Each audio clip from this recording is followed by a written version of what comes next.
Now let us see this definition. So I already have both here, rule of sum and rule of product.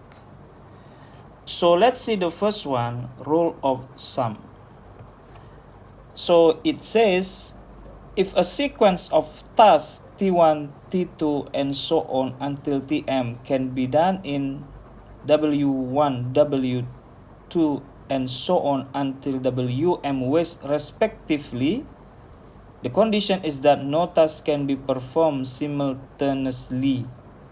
Then the number of ways to do one of these tasks is W1 plus W2 plus W3 and so on plus Wm.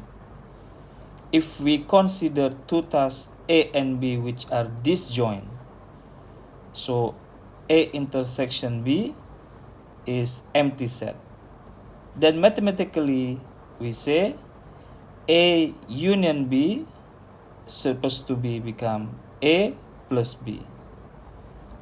This is the cardinality of the set, the symbol thing here, if you remember that.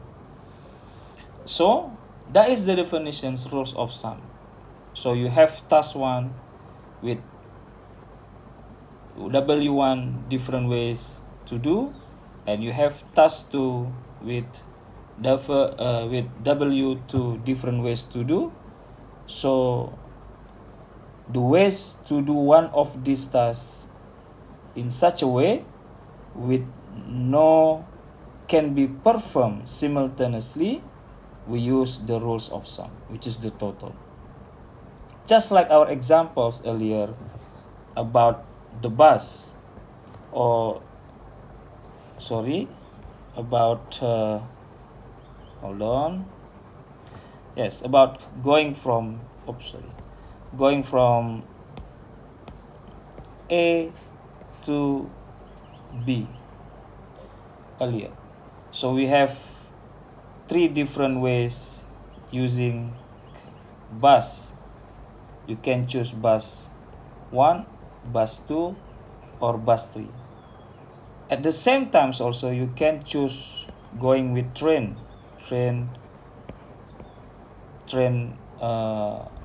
1 and then train 2. So the total different ways we can go from A to B, in this case we use the rules of sum, which is the total of different ways to do it. So assume this is our T1 and this will be the T2. Okay, so T1 can be done in 3 different ways, T2 can be done in 2 different ways. So total from A to B, there will be 5 different ways of moving. This is the rules of sum. Now the next one is rule of product. So it says here, if a sequence of tasks T1, T2, Tm can be done in W1, W2, Wm ways respectively, and every task arrive after the occurrence of the previous task, then there are W1 times W2 times and so on times Wm ways to perform the task. So mathematically we have the formula for the rules of product as it is. So look at again here, if the task arrive after the occurrence of the previous task, then we use rule of product. Remember earlier our example, we move from A to B. So we are going to move from B to C, but after we finish moving from A to B. So continuously moving B to C. Now this is now rule of product applied. So according to our example earlier, you can check on your notes.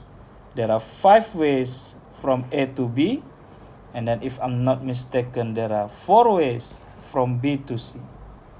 So from A direct to C now, with B is the middle city or the transit city, there will be 5 times 4 rule of product, which is 20 different of ways we can choose. Okay, so I hope you can understand now the definitions given here, what does mean, and then based on the examples that we have over here, also you are already clear about how rules of sum different with rules of product. Okay,